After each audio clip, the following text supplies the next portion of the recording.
Hi everybody, it's Michelle with Cohesive Design Group. I thought we might spend a little bit of time today going through basic design process for one of my clients. This is Press Cafe located in Aledo, Texas. For this particular project, I'm going to take you through the design presentation. We gave them several different options for furniture floor plan layouts. Then we'll go through the mood board, the concept board with finishes, some furniture, etc., just to give them a total overall idea of what we wanted to do in the space. And then we'll talk a little bit about how it ended up. So with no further ado, let's go. First floor plan. So this is a second generation space. It was a sports bar. So the kitchen was already there, the bathrooms were already there, the mezzanine was there. The building was actually built for this particular restaurant. So it's like I say to a lot of my clients, sometimes the space dictates the layout. You only have so much that you can work with unless you're willing to scrape the space. We didn't want to do that. This was really just a remodel and kind of doing some things to elevate the experience. I think we gave them 4 different options. And you know, there's always a million different things that you can do, but this client tends to like booths. They're very booth centric, but yet they also know that they get a lot of large parties. So we have to try and appease both sides. So we have some booth seating in here, but we also have seating that can be put together to provide seating for large parties. In this first round, you'll see over on the far left side is a kind of a nook where we thought, oh, could we create like a party room or a private area? Possibly. At one point we thought about doing curtains or something like that, but it's such a small space it would have been weird to kind of cut it up that way. So we just decided we'd do it through seating. So in this first one we had a banquette across the back with 3 4-tops. So ultimately that gave us about 12 seats in there. And then you'll see like around, you'll see some 4-tops, some 2-tops, of course the booths, and you'll see some bar seating. On our second option, we did 2 corner booths on either side. So this gives us even more seating. So we probably had about 16 seats over here in this corner. But we left the same with the round, the 4-tops, the booths, and some of the 2-tops in there. At one point, we thought about where the kitchen is to create a barrier, do like a pony wall. So we had an expo or like a server station on the other side to kind of help break up that space. In the long run, we ended up doing seating there because it's all about head count. In option 3, we did something where we had 2 small banquettes on either side. That only gave us 8 seats. And it wasn't as easy to put things together. We also went from 4-top booths to 6-top booths, which alleviated some of those 2-tops that you'll see that were in the center in the first 2 options that we offered. The 4th option was again with 6-top booths, putting that banquette back against that back wall.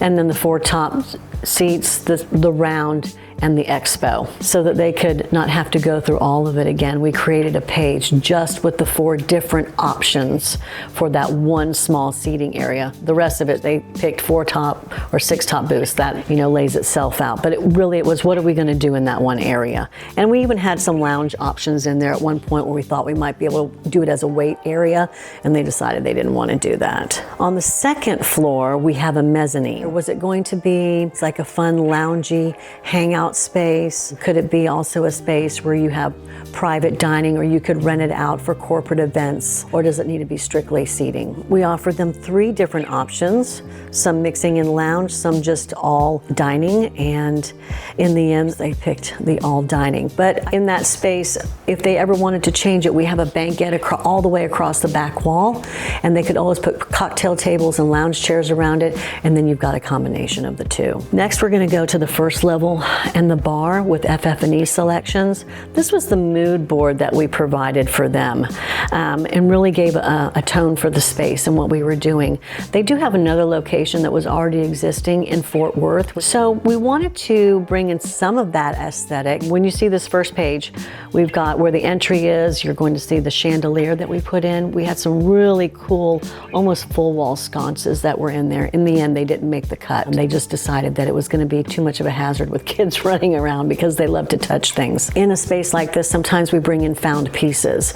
For the host stand, we brought in a found piece that had actually been a bar. At one point, it almost looks like a piece of luggage. It's pretty cool. Some more futuristic pendants just to offer a little bit of juxtaposition. For the bar area, some black marble in the back. We have some cool panels that are up, and some Cambria we used for the bar top. It's white with some black veins in it. And then it got that really great macrame piece, and you'll see the inspiration on this page for what we ended up with. The next page is the mezzanine space and the restrooms. The restrooms initially were pretty straightforward, not really a lot going on in there. So we wanted to tie in some of the aesthetic. We found a really great porcelain tile that had some wood accents on it. There's a very cool sink that is out front of all the restrooms, so people can just go wash their hands without having to go into one of the restrooms. On the second floor, we had some lighting that was behind the banquettes that we had initially proposed, some great wall covering, and then we have a Texas map that was a railroad map. This particular location is right next to a railroad tracks and the trains cross by. So when we did this, the map that we chose was a railroad map from back in the 1800s. So when you're sitting up there and you're looking out, you're not just looking at a blank wall that comes down. It has a great piece of art on it that relates to kind of where we are and what we're doing. At that point then, not knowing if we were going to do some lounge up there or if we were just going to do dining, we started offering at least some ideas on where we wanted to go and what we felt furniture should be aesthetically for the space.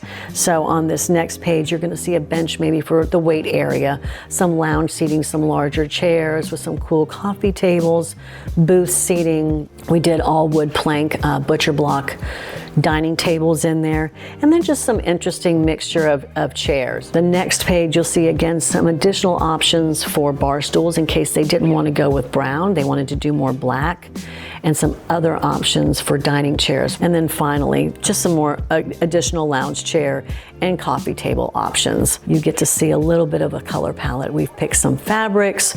You'll see the terrazzo tile as well as wall covering and paint selections.